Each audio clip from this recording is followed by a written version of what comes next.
Aku masih ingat jelas aroma lorong hotel itu. Wanginya seperti bunga yang dipaksa mekar di tengah malam. Lembut, basah, dan memabukkan. Setelah live private beberapa hari kemarin, Budita lalu meninggalkan pesan satu baris. Kamar 403. Kalau kamu benar-benar ingin tahu siapa aku.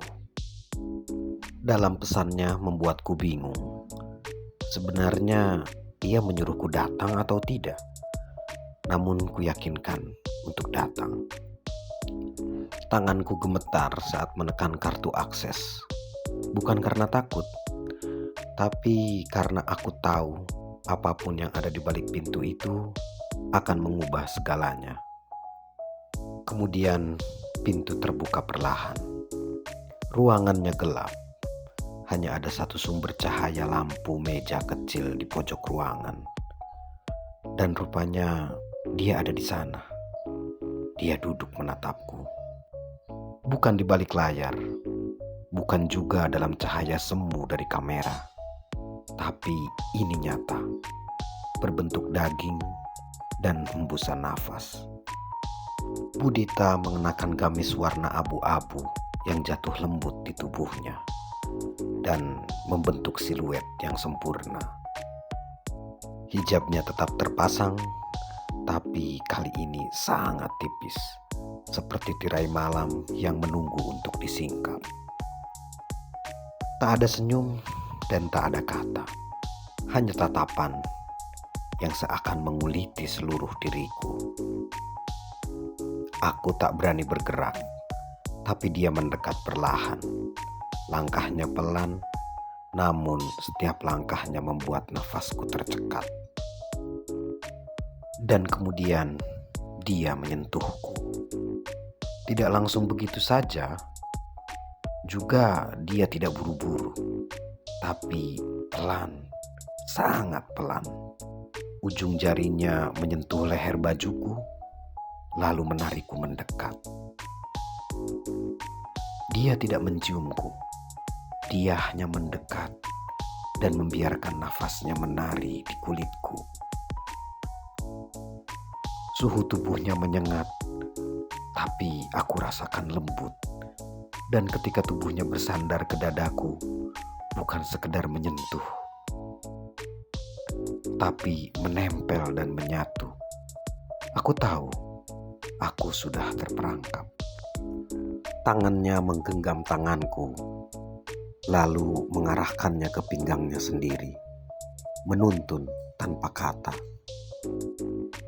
Dunia serasa berhenti. Tak ada suara, hanya detak jantung kami yang bersahutan. Aku tak tahu berapa lama kami duduk di sana. Tapi sesaat kemudian akhirnya dia membisikkan satu kalimat di telingaku. Semua tubuhku melemah. Ia berbisik dengan suara mendesah. Jangan bayangkan, Raffi, tapi rasakan. Dan malam itu, untuk pertama kalinya, aku tahu apa arti kata menyatu yang sebenarnya. Bukan karena tubuh, tapi karena dia membuka semua yang tak bisa dia buka di layar. Ya, dirinya, kepribadiannya.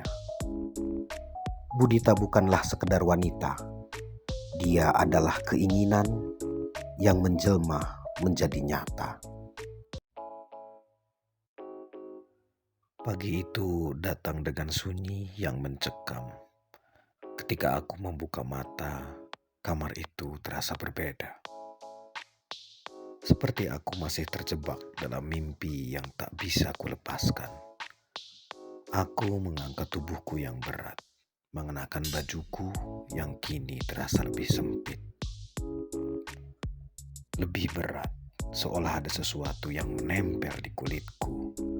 Sesuatu yang aku tak tahu itu apa. Budita tidak ada di sampingku. Kamar itu sepi, hanya ada jejak-jejak samar dari malam yang baru saja berlalu. Bau wangi bunga masih menempel di udara, tapi ada sesuatu yang lebih pekat. dan lebih mengikat. Sesuatu yang terasa di dalam dada.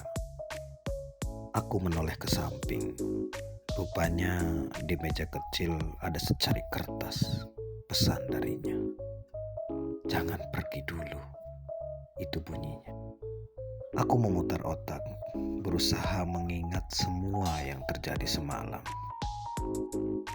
Tapi semakin aku mencoba menelaah, semakin aku merasa seperti terjebak dalam pusaran yang tak bisa aku lari darinya.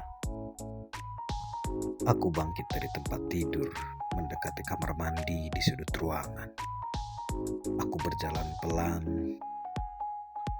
merasakan setiap langkah yang terasa seperti beban. Ketika aku menatap cermin, wajahku yang ada di dalam cermin seakan milik orang lain. Mata yang masih terpejam karena malam yang belum sepenuhnya pudar. Aku tidak tahu apa yang lebih mengguncang, keinginan yang membara di dalam diri, atau kenyataan bahwa aku tak tahu harus melangkah kemana selanjutnya. Ketika aku kembali ke ruangan kamar, aku melihat dia, Budita. Ya, dia di sana, duduk di ujung tempat tidur, memandangi aku dengan tatapan yang tak bisa kubaca. Ada sesuatu yang sangat kuat dalam matanya, seperti dia tahu aku sudah sepenuhnya miliknya. Dia berdiri, mendekat, perlahan tanpa suara. Tangan kanannya menyentuh pipiku, lalu turun perlahan ke leherku. Tidak terburu-buru, tidak juga agresif, hanya lembut, tapi dengan kekuatan yang tak bisa dipungkiri. "Kenapa masih ragu?" katanya pelan. "Kamu sudah memilih untuk masuk ke sini. Kamu sudah memilih untuk ikut," ucap dia. Dan saat itu aku menyadari satu hal. Aku tak bisa mundur. Walau aku ingin, aku tak bisa. Budita sudah menanamkan sesuatu dalam diriku. Sesuatu yang lebih dari sekedar hubungan badan atau fantasi. Itu adalah keinginan yang tak terpuaskan. Dan dia tahu itu. Dia tahu aku tidak akan bisa keluar dari lingkaran ini. Tidak dengan cara apapun. Dia menarikku kembali ke dalam dirinya. Lebih dalam dari yang pernah kubayangkan. Tidak ada kata-kata lagi. Hanya gerakan. Hanya tubuh yang menyatu dalam keheningan pagi.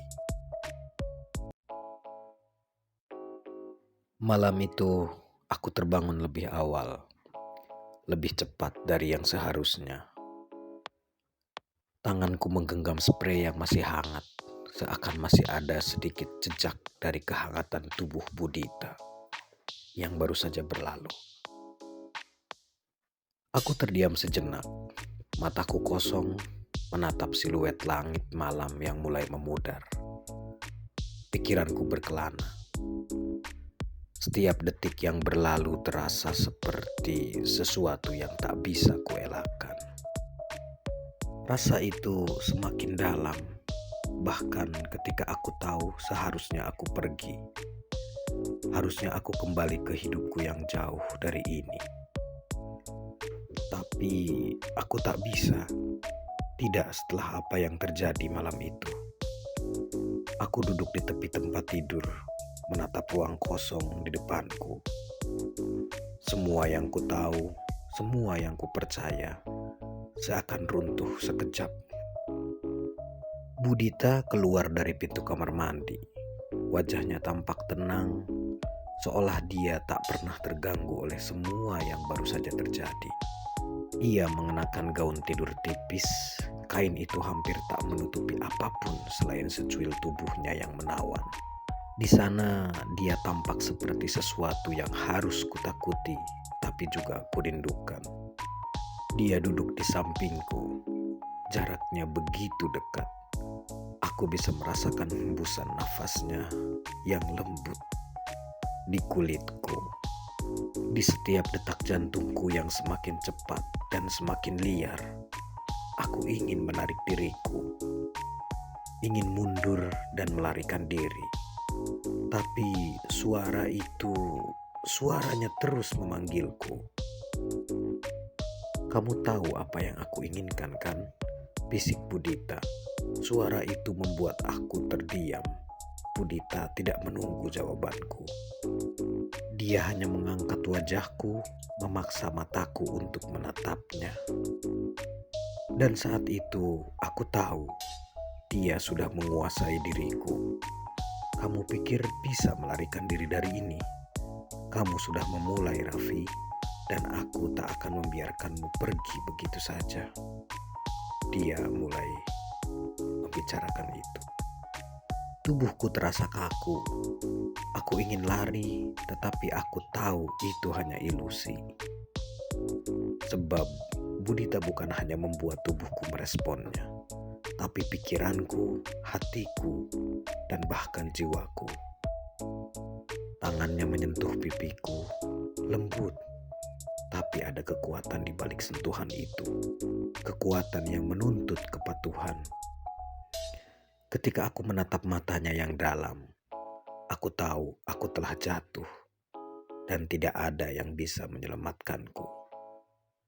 Malam itu, aku merasa ada sesuatu yang lebih dari sekedar tubuh yang bersentuhan. Ada perasaan yang jauh lebih dalam dan jauh lebih gelap. Aku tak bisa lagi membedakan di mana rasa itu dimulai dan di mana aku berhenti. Sedangkan Budita, dia bukan sekedar guru atau wanita biasa. Dia adalah dorongan yang tidak bisa kuhindari. Api yang terus membakar. Aku tahu aku terperangkap dalam permainannya. Setiap kata yang keluar dari mulutnya membuatku semakin terjerat. Setiap gerakannya membuatku semakin ingin terjatuh lebih dalam. Tidak ada jalan keluar, tidak ada tempat untuk berlari. Aku hanya bisa mengikuti irama yang dia buat. Dan meski aku tahu ini salah, meski ada suara dalam diriku yang berteriak untuk berhenti, aku tidak bisa melawan. Aku telah memilih untuk berada di sini, di sisi Budita, di dunia yang tak pernah kumiliki sebelumnya. Dunia yang berputar hanya di sekitar dirinya. Aku tak tahu seberapa dalam aku akan terjatuh. Tapi aku tahu satu hal. Budita adalah permainan yang tak akan pernah berhenti untuk